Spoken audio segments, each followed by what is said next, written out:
So,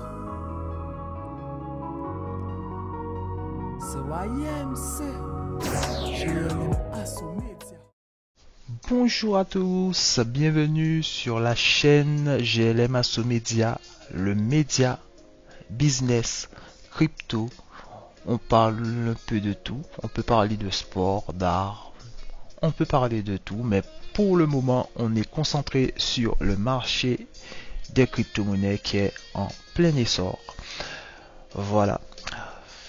Nous avons alors depuis hier, aujourd'hui nous sommes le 6 mars 2024. Depuis hier nous avons un boom sur le Bitcoin. Mais on va pas s'arrêter que sur cela aujourd'hui. On va parler d'une autre crypto-monnaie qu'on n'a pas encore parlé dans les anciennes vidéos, c'est l'Ethereum. Donc on fera comme d'habitude, je vais vous parler un peu de l'Ethereum, vous faire une petite présentation de l'Ethereum. Ensuite on fera une analyse du marché, donc on pourra parler peut-être on va parler d'Ethereum, on va parler aussi un peu de ce qui s'est passé hier et on finira par une conclusion. Voilà. Donc l'Ethereum est une crypto-monnaie qui a été créée en 2015 par Vitalik Buterin. Ethereum est un protocole d'échange décentralisé permettant la création par les utilisateurs de contrats intelligents. Ces contrats intelligents sont basés sur un protocole informatique permettant de vérifier ou de mettre en application un contrat mutuel. Ils sont déployés et consultables publiquement dans une blockchain. Ethereum utilise une unité de compte dénommée Ether comme moyen de paiement de ces contrats. Son sigle correspondant utilisé par les plateformes d'échange est ETH. Ethereum est la deuxième plus importante monnaie cryptographique décentralisée avec une capitalisation supérieure à 448 milliards d'euros en octobre 2021. En juillet 2016, l'équipe de développement d'Ethereum a dû procéder à un hard fork après une attaque réussie par un groupe de pirates sur un fonds d'investissement en Ether appelé The DAO, organisation autonome décentralisée, dans laquelle près de 3 641 694 Ether, soit plus de 5% du montant total de la crypto-monnaie en circulation, a été détourné sur une adresse non contrôlée par les membres de The DAO. Ce hard fork a permis d'annuler le détournement et de restituer ces fonds à l'organisation autonome décentralisée. Néanmoins, ce changement n'a pas recueilli un consensus absolu et une faible partie de la communauté n'a pas implémenté ce changement qui a conduit à la formation de deux chaînes de blocs séparées. L'une officielle avec pour unité monétaire l'Ether, symbole ETH, et son spin-off avec pour unité monétaire l'Ether classique, symbole ETC.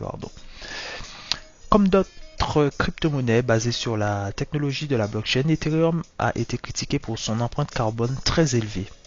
Afin de réduire considérablement son empreinte carbone, le 15 septembre 2022, Ethereum a accompli la transition de son mécanisme de validation d'une preuve de travail vers une preuve d'enjeu, dans une mise à jour majeure connue sous le nom de The Merge. La consommation énergétique d'Ethereum a alors chuté d'environ 99,95%. Donc on est passé à preuve de travail à preuve d'enjeu. C'est le principe de The Merge. Donc en tout cas, voilà. L'information que je viens de vous donner sur Ether, c'est disponible sur internet, sur Wikipédia, sur les sites de référence en crypto. Et sachez que The Merge, c'est une phase importante d'Ethereum qui a rendu Ethereum plus écologique, donc vraiment beaucoup plus intéressant pour l'investissement. Cependant, ça a un peu joué sur l'effet d'explosion de l'Ether, mais actuellement, on est vraiment sur une phase où l'Ether, avec euh, toutes les crypto-monnaies que nous avons qui sont en phase d'évolution, vous avez l'Ether qui suit et qui est vraiment un actif solide et intéressant aussi pour l'investissement en crypto-monnaie. Donc on va passer au graphique. Donc nous avons au niveau de l'Ethereum, si on prend les informations de CoinMarketCap, l'Ethereum a une valeur aujourd'hui, à ce jour, de 3815,76 $. Voilà. Donc c'est le prix de l'Ethereum en dollars. Et nous avons au niveau des graphiques, si on regarde en Ether USD, voilà, j'avais déjà tracé le segment. Donc vous avez depuis le début du mois, phase de croissance, augmentation, impulsion sur l'Ether. Nous avons eu quand même le mois dernier une bougie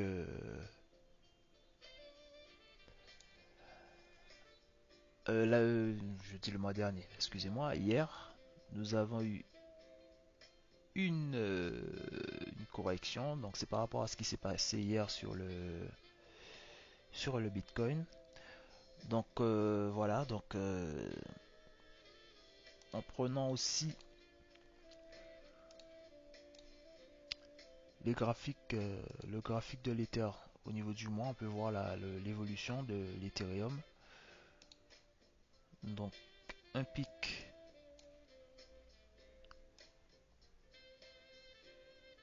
on a eu un pic en janvier 2018, ensuite une correction, ensuite un gros pic en 2021, une correction, et ensuite là on est à, comme je vous le disais, à peu près un peu plus de 3800 $. Donc voilà, toujours rester prudent quand même, tout de même, sur les marchés. Je ne cesserai de le répéter. Donc en ce qui concerne le Bitcoin, alors on va prendre Bitcoin USD, voilà. Donc là on est toujours en mensuel. Donc on est vraiment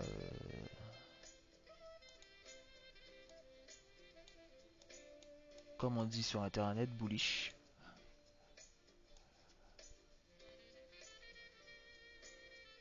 Donc on est actuellement en train de casser les sommets sur le BTC avec cette bougie mensuelle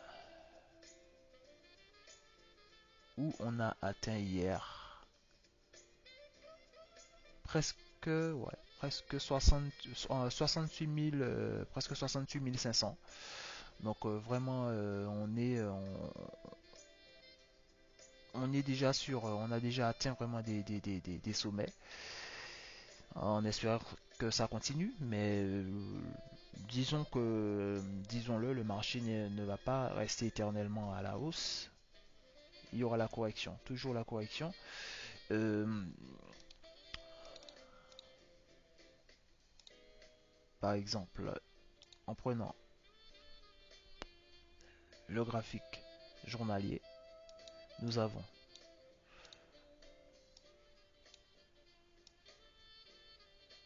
voilà, c'est un bel exemple.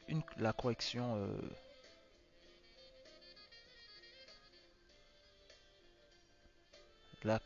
de hier.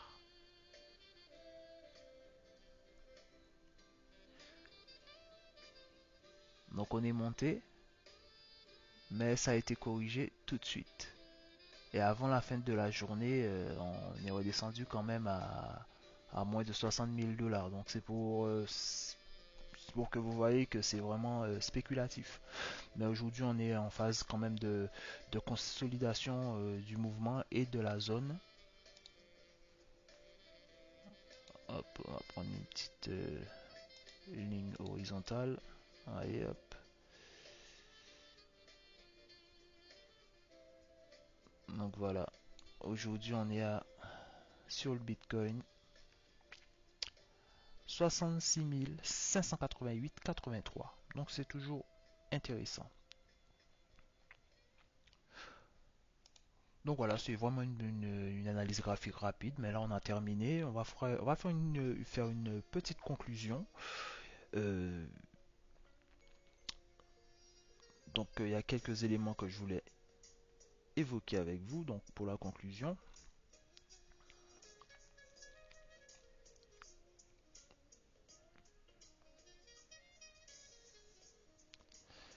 nous avons